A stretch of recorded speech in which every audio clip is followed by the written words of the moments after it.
The Boy Who Caught Lightning. Part 1. The rumor begins. There was a small village surrounded by green hills and open skies. The people in the village lived simple lives, growing crops, raising animals, and talking to each other every evening near the well. Life was quiet and peaceful, but not very exciting. In this village lived a boy named Peter. Peter was known for being mischievous. He loved to play tricks on people, tell silly stories, and sometimes even make things up just to see what would happen. Peter was clever, but his cleverness often got him into trouble. One sunny afternoon, Peter sat on a big rock near the village square, looking bored. A few children were playing nearby, kicking a ball made of old cloth. Peter watched them for a while, then suddenly stood up and said loudly, "Did you know I can catch lightning in a jar?" The children stopped playing and stared at Peter. "What are you talking about, Peter?" asked Emma, the baker's daughter. "I mean exactly what I said," Peter replied with a grin. "I can catch lightning in a jar. It's easy for me. I've done it before."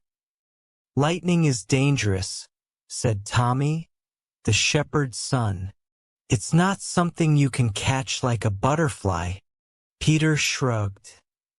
"Maybe you can't catch it, but I can. I just have the skill for it." Emma frowned. "Prove it, then. Show us how you catch lightning in a jar." Peter pretended to think. He scratched his head and looked at the sky.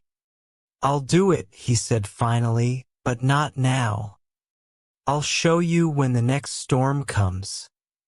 There's no point in catching lightning on a sunny day." The children were amazed and a little scared. Catching lightning?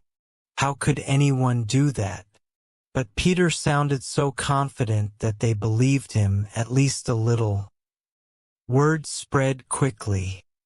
By evening, everyone in the village was talking about Peter and his claim. The blacksmith laughed and said, "That boy is just fooling around again." The schoolteacher shook her head and muttered, "What a silly idea! Lightning in a jar? Impossible!" But not everyone dismissed the rumor. Some villagers were curious. What if Peter really could do it? What if he knew something they didn't? Peter enjoyed all the attention. Wherever he went, people whispered and pointed at him. Some even asked questions like, "What kind of jar will you use?" or "Is it dangerous?" Peter always answered with a confident smile. "You'll see," he said. Days passed, and the skies remained clear. No storms came, but the villagers kept talking about Peter's promise. He had become the center of attention, which was exactly what he wanted. Then, one evening, the air in the village changed. The wind became stronger, and dark clouds gathered in the distance. The smell of rain filled the air. A storm was coming. When Peter saw the clouds, his heart raced. He had only meant to entertain himself with a silly story, but now the whole village was expecting him to perform an impossible act. He told himself it would be fine. He would think of something.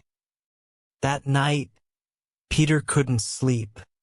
He lay in bed, staring at the ceiling, wondering what he would do when the storm arrived. The villagers would be watching him closely. If he failed, they would laugh at him. But if he succeeded, the next morning, the storm clouds were even closer. The wind howled through the trees, and the sky grew darker. The villagers began gathering in the square, waiting for Peter to show them his amazing trick. Peter stood by his door, holding an old glass jar. His hands were trembling, but he didn't let anyone see. He forced a big smile and stepped outside. The crowd cheered as he walked to the square. "Are you ready to catch lightning, Peter?" someone shouted. Peter raised the jar high and said, "I'm always ready," but deep inside, he felt something he had never felt before. A mixture of fear and excitement. What would happen next? The storm was about to begin. Part 2. The storm approaches. The villagers gathered in the square, their eyes fixed on Peter. Even the old men and women who usually stayed indoors during storms came to watch. Children held their parents' hands, and shopkeepers closed their stalls early to see the show. Peter stood in the middle of the square, holding the glass jar. The jar was ordinary, just an old one his mother used for storing jam. It was clear with a small lid and had nothing special about it. But today, it felt like the most important object in the world. The wind picked up speed, making the trees sway and the leaves scatter across the ground. Thunder rumbled softly in the distance, like a giant waking up. The sky turned darker, and the air grew heavy. "Peter, are you sure you can do this?" asked Emma, stepping forward. She looked worried. "Maybe it's too dangerous." Peter smiled, though his heart was beating fast. "Don't worry, Emma. I've done this before, remember?" Emma didn't look convinced, but she stepped back. The villagers whispered among themselves, their voices low and filled with curiosity. "How will he do it?" asked Tommy, scratching his head. "Maybe he knows magic," whispered an old woman. "No, no," said the schoolteacher. "He's just a clever boy. This is probably some kind of trick." But deep down, even the teacher wasn't sure. What if Peter really could catch lightning? The first drop of rain fell, landing with a soft plop on Peter's jar. Then another and another, until the rain poured down in sheets. People pulled their shawls over their heads or used their hands to shield their faces. But no one left. They didn't want to miss what was about to happen. Peter held the jar tightly. The rain soaked his hair and clothes, but he didn't move. He knew he couldn't back out now. Everyone was watching him, waiting for something amazing to happen. Lightning flashed far away, lighting up the sky for a brief moment. The villagers gasped. Peter's hands trembled, but he stood tall, pretending to be fearless. "Get ready," Peter shouted. His voice cracked slightly, but the crowd didn't notice. Thunder followed the lightning, louder this time. The ground seemed to shake under their feet. The storm was getting closer. Where should I stand to catch it? Peter thought. He didn't know much about lightning, except that it was bright, fast, and dangerous. He glanced around and saw a tall tree near the edge of the square. Its branches stretched high into the stormy sky. "That's it," Peter muttered to himself. He pointed at the tree and said loudly, "I'll catch the lightning there." The villagers turned to look at the tree. Some of them murmured nervously. The tree was tall and strong, but it was also risky. Lightning often struck tall things. "Be careful, Peter," shouted a man from the crowd. "You might get hurt." Peter waved dismissively. "Don't worry about me. Just watch and see." He walked toward the tree, holding the jar tightly. The rain splashed against his face, making it hard to see, but he kept moving. When he reached the tree, he placed the jar on the ground and stepped back a little. "What is he doing?" someone whispered. "Maybe he's setting a trap for the lightning," another replied. Peter crouched low, pretending to adjust the jar. In truth, he had no idea what he was doing. He had never thought this far ahead. He had only wanted to tell a funny story and get some attention. Now he was in the middle of a storm, with the whole village watching. Another flash of lightning lit up the sky. Closer this time. The villagers gasped again. Peter's heart pounded. He picked up the jar and held it high, as if he was ready to catch something. His fingers were cold and slippery from the rain, but he gripped the jar tightly. "Come on, lightning," Peter shouted, trying to sound brave. "I'm ready for you." Thunder roared, louder than ever. The villagers held their breath, their eyes wide with fear and excitement. Then, suddenly, a bolt of lightning struck the tall tree. The light was so bright that everyone in the square closed their eyes for a moment. The sound was deafening, like the earth itself had exploded. When the villagers opened their eyes, they saw Peter standing near the tree, his jar still raised. Smoke rose from the tree's branches, and a strong smell of burning wood filled the air. For a moment, everything was silent. The villagers stared at Peter, waiting to see what he would do next. Peter stood frozen, his heart racing. He couldn't believe what had just happened. "Did he catch it?" someone whispered. I think he did," said another. Peter lowered the jar slowly and looked inside. The jar was empty, of course, but the villagers couldn't see that from where they were standing. Peter turned around, holding the jar high. "I told you I could do it," he shouted, a big smile spreading across his face. The villagers erupted into cheers. They clapped and shouted Peter's name, their voices filled with awe and admiration. Peter felt a mix of emotions. He was happy that the villagers believed him, but he also felt a strange weight in his chest. He had lied to them, and now they thought he was a hero.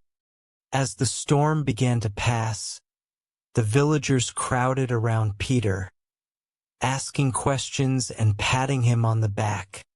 Peter laughed and answered their questions, but inside, he wondered what would happen if they ever found out the truth. Part 3. The Hero of the Village. The storm had passed, and the sun peeked out from behind the clouds. The sky, which had been dark and threatening, now looked soft and golden. The rain stopped, leaving puddles on the ground. The villagers stayed in the square, still buzzing with excitement. Peter caught lightning in a jar, they said to each other. "Did you see it? He actually did it." Peter stood in the middle of the crowd, holding the jar close to his chest. The jar was ordinary, empty, and unchanged. But to the villagers, it was magical. They looked at Peter with wide eyes, treating him like a hero. "How did you do it, Peter?" asked Tommy, pushing through the crowd. "What's your secret?" Peter hesitated. He didn't have a real answer. He scratched his head, pretending to think. "Well," he said slowly, "it takes practice. You have to be quick and know exactly where the lightning will strike." The villagers gasped, impressed. "Wasn't it dangerous?" asked Emma. She looked at Peter with both admiration and worry. "Dangerous?" Peter laughed. "Not for me. I'm used to it. You just have to be brave." The crowd clapped and cheered again. Peter felt his chest swell with pride, but deep down, he was uneasy. He hadn't really done anything, but everyone believed he had. As the villagers talked, the mayor of the village arrived. He was an older man with a serious face and a long coat. The mayor didn't come to the square often, so when he did, people paid attention. "What's going on here?" the mayor asked, looking around. Peter caught lightning in a jar. Someone shouted. The mayor raised an eyebrow. "Lightning? In a jar? Is this true, Peter?" Peter nodded confidently, holding up the jar. "Yes, sir. I caught it during the storm." The mayor studied Peter for a moment, then smiled. "Remarkable. You've done something no one else in this village has ever done. You've made us proud." The villagers cheered even louder. Some people started chanting Peter's name, while others patted him on the back. Peter smiled, but the weight in his chest grew heavier. The mayor raised his hand, and the crowd quieted down. "Peter," he said, "this is a great moment for our village. People from other places should know about what you've done. We'll write to the newspapers. Maybe even the king should hear about this." Peter's smile froze. The king, he thought. Newspapers? This is getting out of hand. The mayor continued, "We should celebrate this achievement. Let's hold a feast tomorrow in Peter's honor." The crowd cheered again, and someone shouted, "3 cheers for Peter! Hip hip, hooray!" Peter laughed nervously, pretending to enjoy the attention. Inside, he was panicking. He hadn't planned for this. What if the newspapers came? What if people asked him to catch lightning again? He couldn't fake it a second time.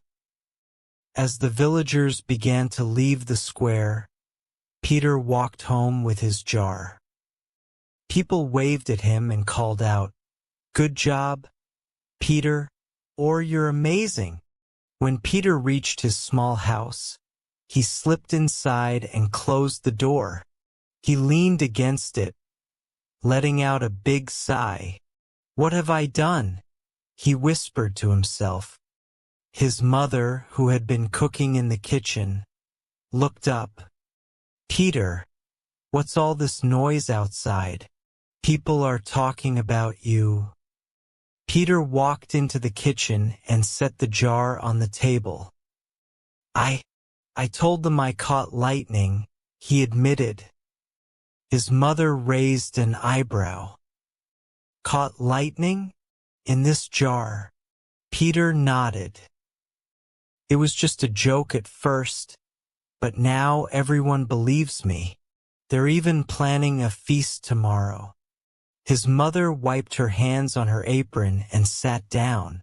"Peter, You've gotten yourself into a big mess. What will you do when they ask to see the lightning in the jar?"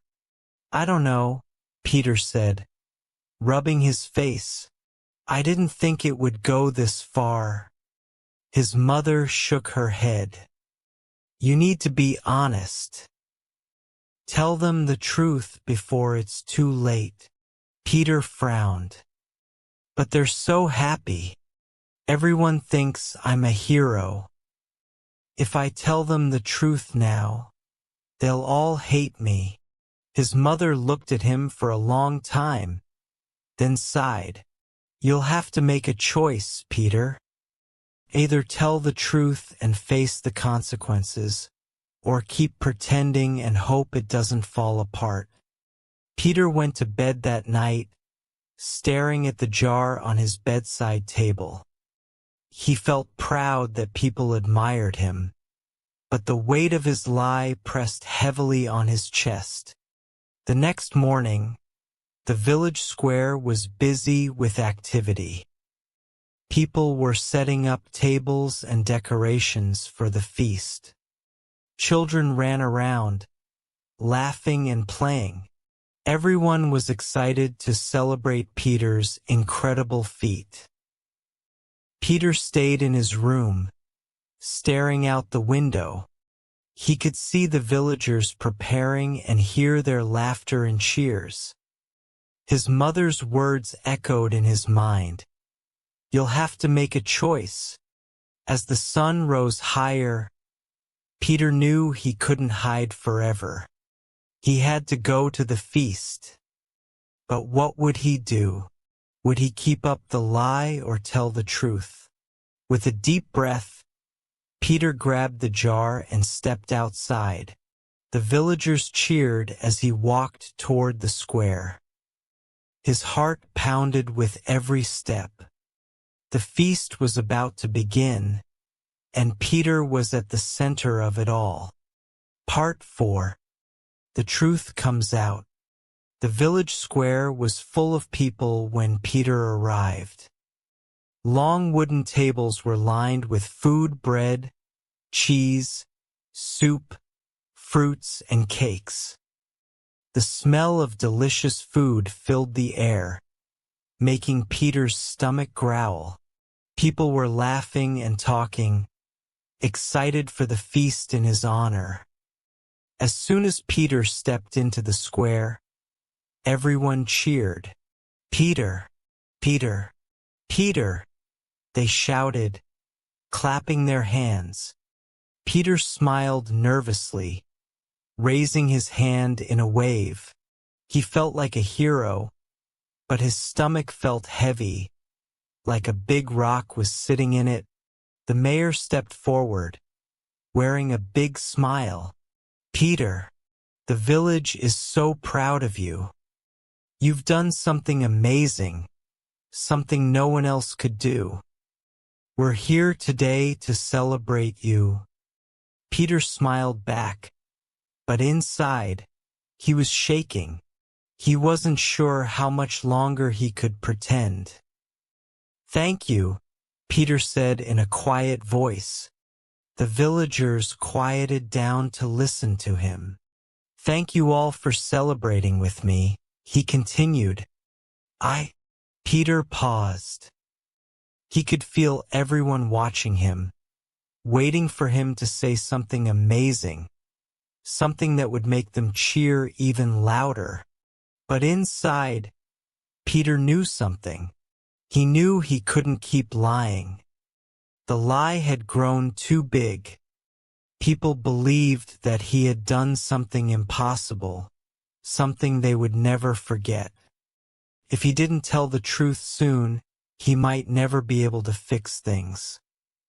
"I have to tell you something," Peter said, looking at the crowd. His voice felt small, but it was louder than he thought. The villagers stopped talking and looked at him, waiting. "I didn't actually catch lightning in that jar," Peter said slowly. "It was all just a story. I made it up. There was no lightning in the jar." It was just an empty jar. The truth is, I lied. The crowd was silent. No one spoke.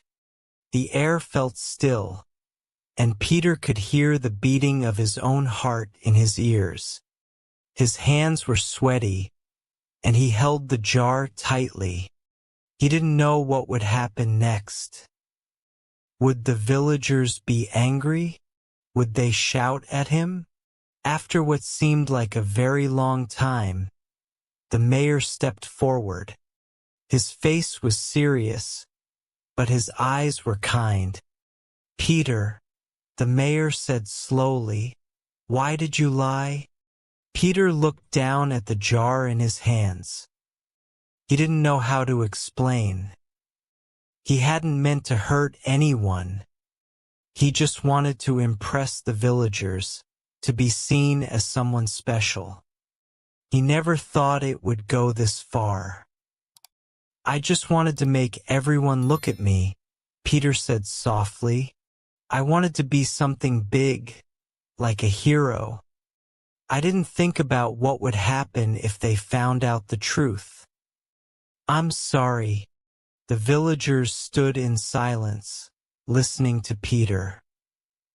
Some of them looked disappointed while others looked confused. The air felt heavy, like a storm was coming again. Then Emma stepped forward.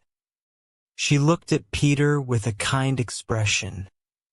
"Peter," she said, "we're not mad at you.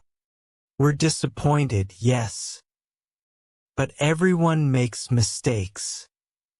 You just need to be honest, and we will understand." Peter looked at Emma. Her words made him feel a little lighter, but he still felt bad.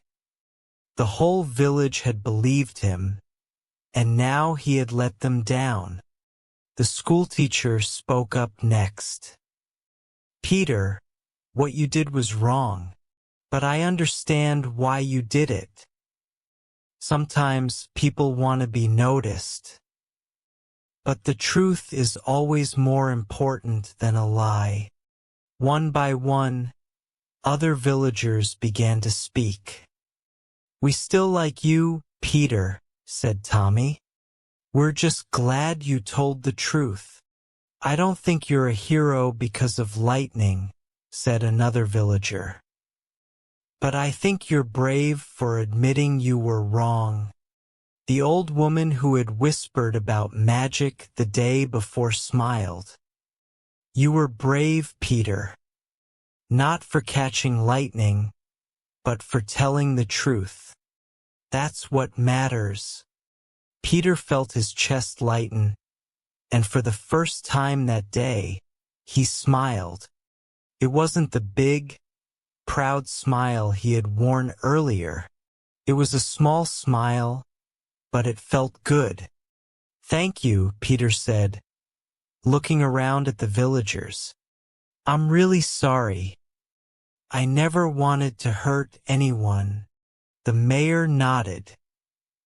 "We appreciate your honesty, Peter. And while you didn't catch lightning, you've shown us something just as important. You've shown us the courage to admit when we are wrong. That's something we can all learn from." The villagers began to clap, slowly at first, then louder as they realized that Peter was still part of their village, and his mistake didn't change who he was. He wasn't a hero for catching lightning, but he was a good person for owning up to his mistake. Peter looked around, feeling a little better. It wasn't the big celebration he had expected, but it was still a moment he would remember. The villagers weren't angry. They were understanding. As the feast continued, Peter sat down with his friends. They didn't see him as a hero anymore, but they saw him as someone they could trust. And for Peter, that was enough. As the sun began to set, casting a warm glow over the village, Peter realized something important. It wasn't about being a hero. It wasn't about impressing everyone. It was about being honest with yourself and with others. Peter knew he would never forget this lesson. And maybe, just maybe, the next time a storm came, he wouldn't try to catch lightning in a jar. He'd just let the storm be. Part 5. A New Beginning. The next day, the village was calm again. The sun was bright, and the sky was clear. People had returned to their usual work, but there was a quiet sense of change in the air. Peter's mistake was still fresh in their minds, but instead of being angry, the villagers treated him like they always had. They had forgiven him, and life in the village slowly returned to normal. Peter woke up early the next morning and stepped outside to feel the cool air on his face. He breathed deeply, enjoying the peace. It was a new day, and he had learned a valuable lesson. He wasn't a hero because of a lie, but he was learning to be a better person. As he walked down the path toward the village square, he saw his friends waiting for him. Tommy waved when he saw Peter.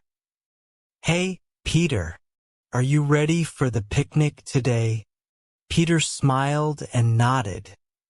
The village was planning a picnic by the river, a way to celebrate the end of summer.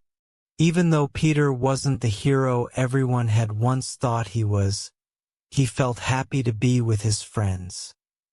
He didn't need to pretend anymore. "Yeah, I'm ready," Peter said. Tommy looked at him, his expression serious. "You know, Peter, you did the right thing. Telling the truth was hard, but I'm proud of you for doing it." Peter smiled, feeling a warmth in his chest. "Thanks, Tommy. It wasn't easy, but I'm glad I did." The two of them walked together to the picnic. When they arrived, many of the villagers were already there, laughing and setting up blankets and baskets. The mayor was standing by the river, chatting with a few people. When he saw Peter, he waved and smiled. "Good morning, Peter," the mayor said kindly. "How are you today?" "I'm good, thank you," Peter answered, feeling a little nervous but happy. The mayor nodded. "I just wanted to tell you that I'm proud of you. It takes a lot of courage to admit when you're wrong. Not many people can do that." Peter felt a little embarrassed, but he was glad the mayor had said something nice. "Thanks, sir. I've learned a lot lately." The mayor smiled and patted Peter's shoulder. "We all make mistakes, Peter. What's important is what we learn from them." Peter felt a strong sense of pride in that moment. The mistake he made wasn't something that would haunt him forever. He could move on and he could be better. He didn't need to be a hero. He just needed to be honest and kind. As the picnic went on, Peter spent time with his friends. They played games, ate food, and talked about the fun memories they had from the summer. Peter didn't feel the need to impress anyone anymore. He was happy just being himself. Later, as the sun began to set, everyone sat by the river, watching the water flow gently. Peter looked around at all the familiar faces. He felt at peace. The village had forgiven him, and more importantly, he had forgiven himself. The next day, Peter went back to his usual routine. He helped his parents with the chores, spent time with his friends, and did his schoolwork.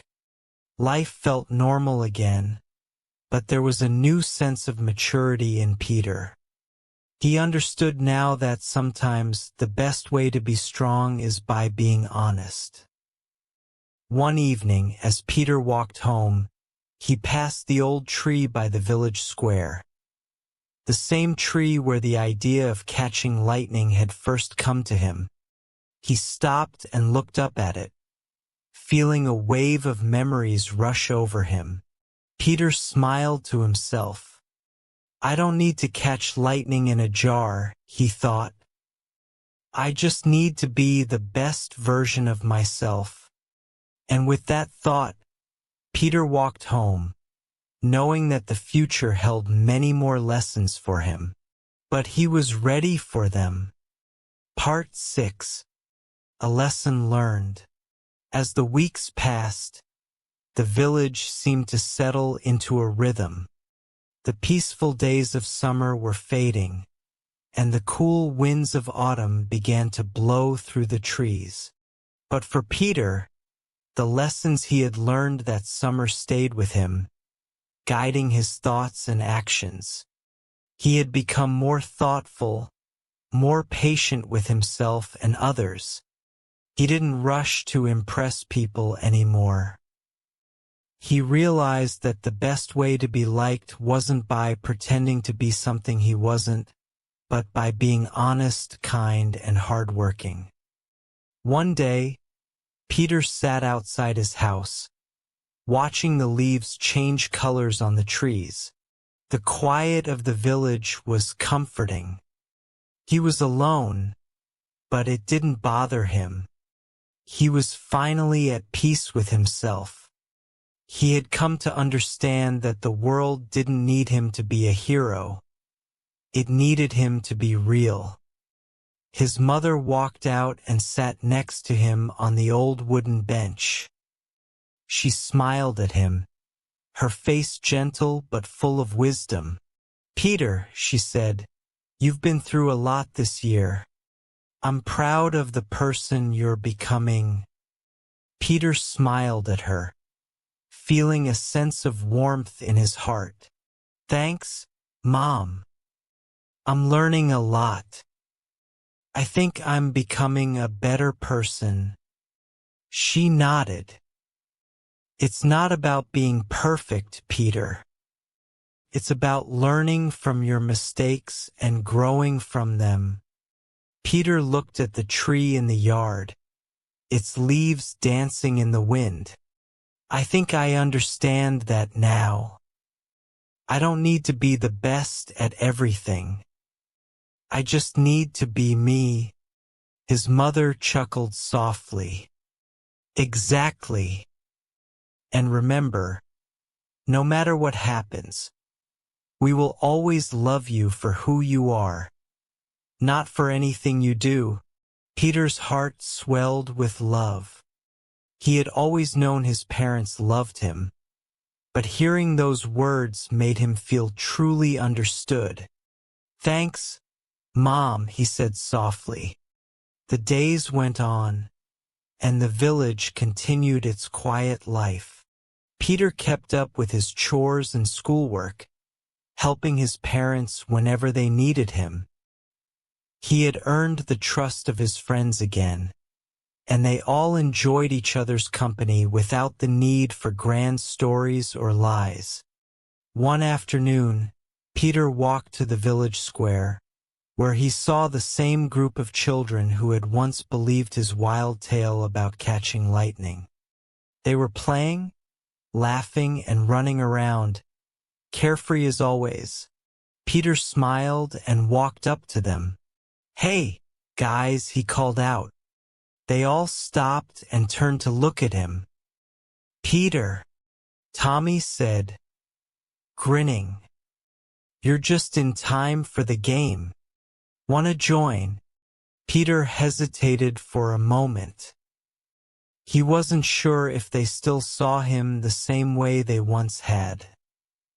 But Tommy's face was full of excitement, and the others were waiting for him. They hadn't forgotten the mistake he made, but they also hadn't judged him for it. "I'd love to join," Peter said with a smile. As they played, Peter felt lighter. He was part of the group again, not because of a lie, but because of who he was. The game didn't matter. The joy of simply being with friends was enough. After the game, they all sat down on the grass, panting and laughing. Tommy nudged Peter. "You're still the fastest runner in the village." Peter laughed. "I don't know about that. I think I've slowed down a bit." The group laughed together, and Peter realized something. It didn't matter if he was the fastest or the strongest. What mattered was that he was a good friend, and he was learning how to be true to himself. As the sun set behind the hills, casting a golden light across the village, Peter felt a deep sense of peace. He knew the road ahead wouldn't always be easy, but he was no longer afraid of making mistakes. He had learned that the important thing was to learn from them and move forward. The village had taught him that honesty was more important than any big story. It was the small, everyday moments that made life special.